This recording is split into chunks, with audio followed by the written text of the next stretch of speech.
Ya, selamat bertemu anak-anak sekalian. Ibu senang mengajar kalian. Ibu harap pun kalian senang nanti belajar dengan Ibu. Seperti kalian ketahui, Ibu akan mengajar kalian bahasa Indonesia umum selama 1 semester ini. Mungkin kalian sudah lihat di jadwal nama Ibu. Ibu biasa dipanggil dengan Ibu Anggi atau Bunda Anggi. Nama lengkap Ibu ada di slide, yaitu Elis Anggia Budiarti. Ibu orang Sunda ya, karena kalian tahu Elis itu dari Jawa Barat. Baik, untuk pertemuan pertama ini, kita akan membahas tentang teks laporan hasil observasi. Ibu tahu, saat SMP kamu sudah belajar teks laporan hasil observasi. Pasti kalian sudah banyak tahu apa itu teks laporan hasil observasi. Apa manfaatnya, apa tujuannya, kenapa sih kita harus belajar teks laporan observasi? Apa memang penting? Nah, di sini kita akan bahas lebih lanjut supaya kamu memiliki pengetahuan tentang teks laporan hasil observasi dan bisa bermanfaat ketika nanti kamu dewasa. Baik anak-anak, sebelum kita belajar lebih lanjut tentang teks laporan hasil observasi, Bu akan bacakan sebuah pantun. Pergi tamasya dikejar macan, tak bisa lari karena gemulai. Selamat pagi Ibu ucapkan sebelum presentasi ini dimulai. Anak-anak, ini adalah pertemuan pertama dengan Ibu. Baik anak-anak, bahwa pelajaran teks laporan hasil observasi ini akan kita pelajari selama 4 kali tatap muka. Pada pertemuan pertama, kedua, dan ketiga, nanti ada kegiatan aktivitas yang harus kalian selesaikan pada hari ini juga secara berkelompok. Nah, pada tatap muka atau pertemuan keempat pada setiap teksnya, kalian harus bekerja secara mandiri. Nah, sudah Ibu katakan sebelumnya bahwa kalian harus membuat kelompok belajar. Baiklah, di sini sudah Ibu berikan pokok-pokok permasalahan yang akan kita bahas selama 4 kali pertemuan untuk teks laporan hasil observasi. Yang pertama, kita akan belajar mengenai pengertian, ciri-ciri, dan isi pokok informasi pada teks laporan hasil observasi. Yang pertemuan kedua, kita akan menginterpretasi isi teks laporan hasil observasi. Pertemuan ketiga, kita akan berbicara atau membahas tentang struktur dan kaidah kebahasaannya. Kemudian, pada pertemuan terakhir dari teks laporan observasi, anak-anak harus belajar menyusun teks laporan observasi yang baik dan benar. Baiklah anak-anak, kalian sudah punya kelompok masing-masing. Kemudian, apakah kalian sudah mendownload materi yang sudah Ibu share di Google Classroom? Pasti sudah kan? Ibu berharap kalian sudah membaca tadi malam atau kemarin. Kemudian apakah kalian sudah mendownload LKS atau LKPD di Google Classroom? Ibu harap semuanya sudah mendownloadnya dan sudah mengetahui aktivitas apa yang akan kalian kerjakan pada hari ini. Karena setiap kali pertemuan dengan Ibu, sudah Ibu katakan bahwa kalian harus melakukan aktivitas yang kemudian kalian laporkan ke Ibu dengan mengupload di Google Classroom. Apabila ada kendala internet dan sebagainya, Anda boleh kirim via WA atau juga Ibu beri kesempatan Anda bisa mengerjakan tugas itu sampai batas waktu sebelum pertemuan pada materi berikutnya. Jadi sehari sebelum minggu akan datang, kalian harus sudah mengumpulkan tugas-tugas itu semua. Kita sudah melakukan perjanjian digital, perjanjian kelas sebelumnya, perjanjian digital tentang materi Ibu. Jadi Ibu harap kalian menepati janji kalian semua, dan Ibu pun akan menepati janji Ibu. Bagi yang menyelesaikan tugas dengan baik, Ibu akan memberikan nilai yang baik. Begitu ya? Dan Ibu harap kalian semuanya adalah yang terbaik. Kalian sudah dipilih masuk di SMA Negeri 3 Sumedang yang sudah menyisihkan beberapa teman kalian. Jangan disia-siakan. Baik anak-anak, kita akan mulai dengan pembelajaran pertama. Pengertian, ciri, dan isi pokok informasi dalam teks laporan hasil observasi. Inilah yang akan kita bahas pada hari ini. Ya, baiklah, untuk yang pertama kita akan membahas tentang pengertian dan tujuan teks laporan hasil observasi. Teks laporan hasil observasi atau biasa dikenal dengan report adalah teks yang memiliki fungsi untuk memberikan informasi mengenai suatu objek atau situasi dalam hal lain yang telah diamati, diinvestigasi, atau diteliti secara sistematis. Ingat, di sini diamati, diinvestigasi, dan diteliti. Jadi, yang namanya teks laporan hasil observasi harus berdasarkan pengamatan. Kalau hanya berdasarkan hayalan, itu nanti larinya ke berita hoaks. Jadi kalau kamu ingin membuat teks laporan hasil observasi, harus mengamati sesuatu yang akan diobservasi. Nah, namun di sini pun dikatakan teks laporan disebut juga teks klasifikasi karena memuat klasifikasi atau penjenisan mengenai jenis-jenis suatu berdasarkan kriteria tertentu. Jadi misalnya membagi sesuatu, misalnya makhluk dibagi atas makhluk hidup dan makhluk mati, benda mati, misalnya benda hidup dan benda mati. Benda hidup dibagi lagi, benda hidup yang hidup di darat, yang hidup di udara, yang hidup di air, misalnya gitu. Itu adalah pengklasifikasian. Kemudian dijelaskan per itemnya. Kegiatan observasi merupakan kegiatan pengumpulan data atau informasi melalui pengamatan langsung atau ditinjau secara cermat di lapangan atau lokasi pengamatan.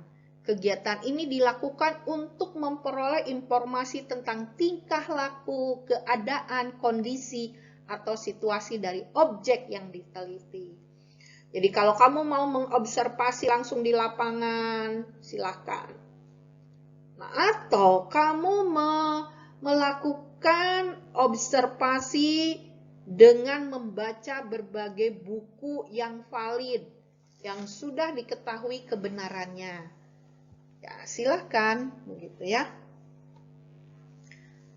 Itu adalah pengertian teks laporan hasil observasi. Sekarang kita lihat tujuannya. Untuk apa sih kita membuat teks laporan observasi? Apakah itu bermanfaat?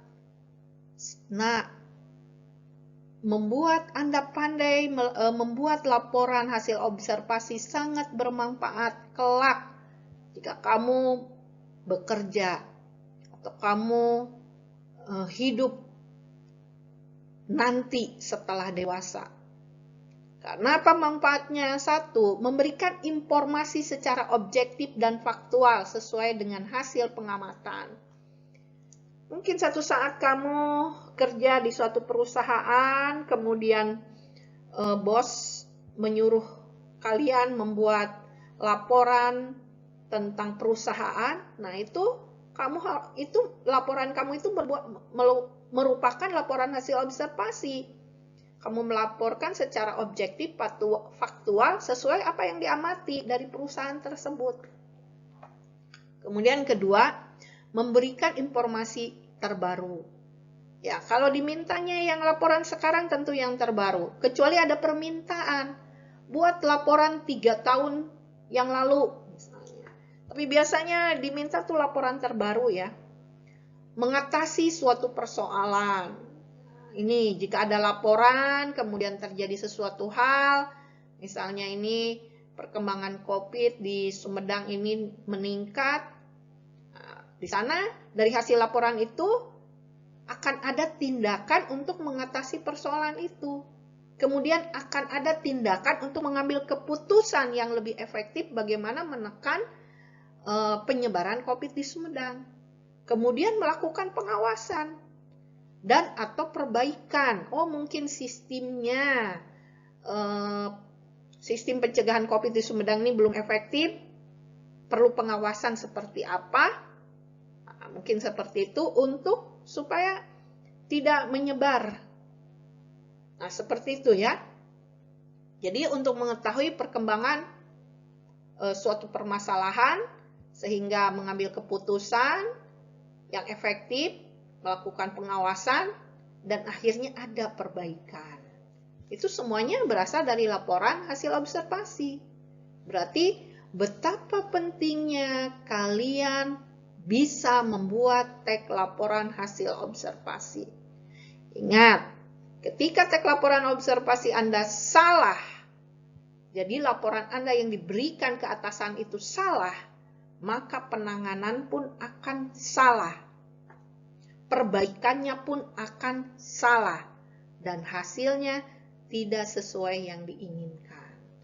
Jadi sangat berbahayalah jika kamu membuat tag laporan observasi yang salah. Hati-hati ya, Nak ya. Baik, kita lanjutkan. Di sini kita lihat ciri-cirinya. Di sini ada 7 ciri.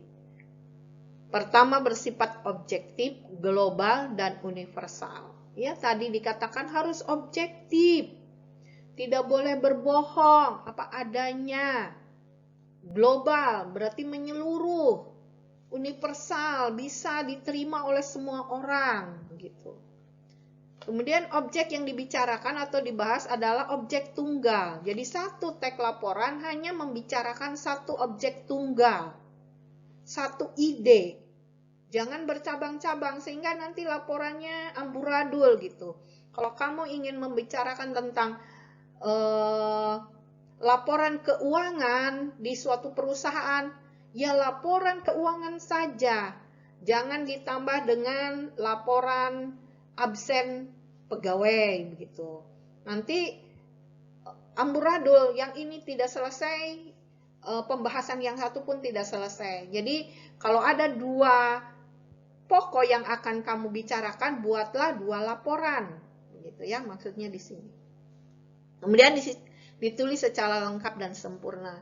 Ibu rasa ini semua tag harus lengkap dan sempurna. Ditulis berdasarkan fakta. Ya, tadi fakta yang namanya objektif pasti itu berdasarkan fakta. Begitu ya, apa adanya, tidak bisa dibantah kebenarannya. Kemudian 5, informasi tag merupakan hasil penelitian terkini. Ya, biasanya atasan kita atau siapapun pasti meminta tolong laporkan yang terkini, yang terbaru. Karena setiap periode pasti minta dilaporkan gitu. Kecuali mungkin laporan yang lama hilang, kemudian diminta lagi kita membuat laporan yang 5 tahun yang lalu, laporkan kembali, begitu ya. Tergantung dari permintaan, tapi biasanya yang terkini. Kemudian yang 6, tidak mengandung prasangka atau dugaan. Apabila dia sesuai fakta, apabila dia objektif, jelas tidak ada prasangka atau dugaan, begitu ya. Kemudian yang ke-7, saling berkaitan dengan hubungan perjenjang antar kelas dan subkelas yang terdapat di dalamnya. Ini berkaitan dengan klasifikasi tadi. Jadi diklasifikasikan. Jadi ada sub-sub kelas lagi, ada jenjang lagi. Begitu. Misalnya SMA Negeri 3 Jayapura, SMA Negeri 3 Sumedang, Berdasarkan kelas dibagi 3. Ada kelas 10, kelas 11, kelas 12. Berdasarkan kelas 10, berdasarkan jurusannya dibagi 2. Ada kelas IPS, ada kelas IPA. Kelas IPS berdasarkan kelasnya atau jurusan IPS berdasarkan rombelnya dibagi 5 rombel. Ada IPS 1, IPS 2, 3, 4, 5. Misalnya begitu. Itu dibagi-bagi lagi berdasarkan kelasnya. Baik, itulah ciri-ciri teks laporan hasil observasi. Kita lanjut. Nah, sekarang apa sih isi pokok informasi yang terdapat dalam teks laporan observasi? Kita ingin tahu bahwa semua teks itu mempunyai isi pokok informasi. Kita lihat informasi yang terdapat dalam teks laporan hasil observasi merupakan fakta. Jadi seluruh fakta yang ada di dalam teks itulah isi pokok informasi. Nah, fakta itu apa?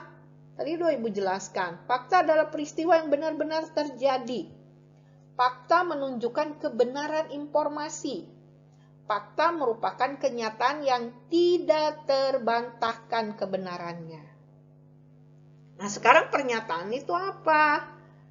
Pernyataan tersebut berupa kalimat yang ditulis berdasarkan kenyataan peristiwa atau keadaan yang benar-benar terjadi secara objektif.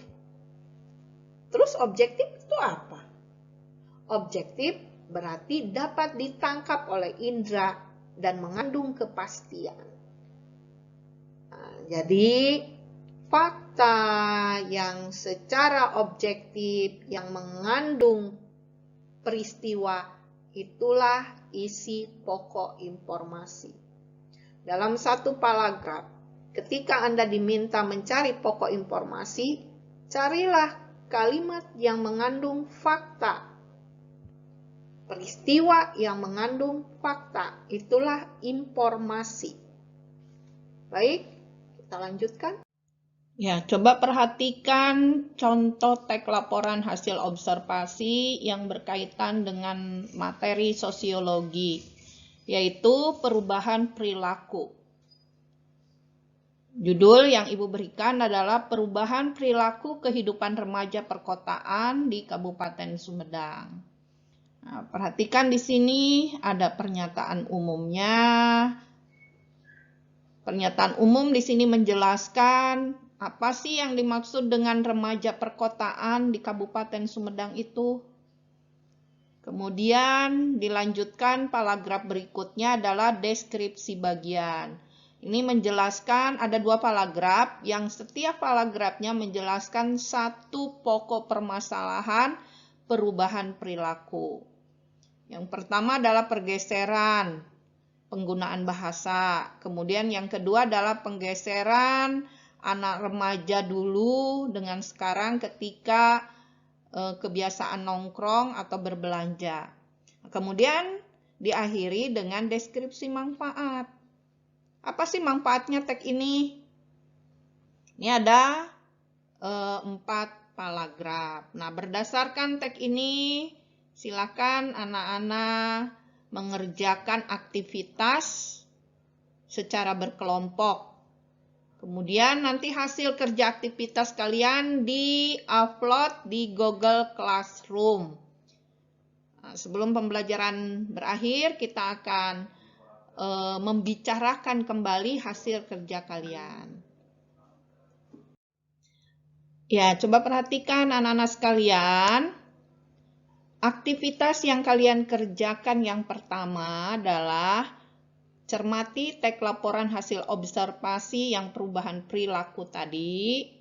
Kemudian secara berkelompok berdasarkan teks tersebut, jawab pertanyaan berikut dengan kalian mengisi tabel di bawah ini. Ada 7 ciri-ciri teks laporan hasil observasi. Nah, apakah teks tersebut memenuhi ciri-ciri tersebut? Silakan Anda jawab di sini. Dan tugas yang kedua, Datalah hal-hal apa saja yang dilaporkan pada tag di atas. Nah, jawab dengan mengisi tabel. Tadi Ibu sudah jelaskan. Informasi pada tag laporan hasil observasi itu adalah fakta objektif yang ada di tag tersebut. Sekarang Anda baca aja. Paragraf pertama, mana faktanya? Informasi yang tidak bisa dibantah kebenarannya. Itulah informasi isi tag laporan hasil observasi. Tinggal Anda tulis paragraf pertama, kedua, ketiga, keempat, dan kelima. Silakan Anda kerjakan, Ibu tunggu hari ini. Apabila kalian merasa belum paham, mari kita diskusikan di dalam Google Classroom ini. Atau boleh Anda chat, atau boleh Anda tanyakan Ibu di WA. Baik, untuk slide atau untuk materi kali ini untuk materinya ya. Jam pelajaran kita belum selesai. Silakan Anda kerjakan tugas yang tadi Ibu berikan. Tugas dikerjakan secara berkelompok. Ibu beri waktu 5 menit sebelum jam ini berakhir. Anda sudah kembali aktif di Google Classroom ini. Untuk mengakhiri slide, Ibu ada pantun. Burung Irian, burung cendrawasih, cukup sekian dan terima kasih.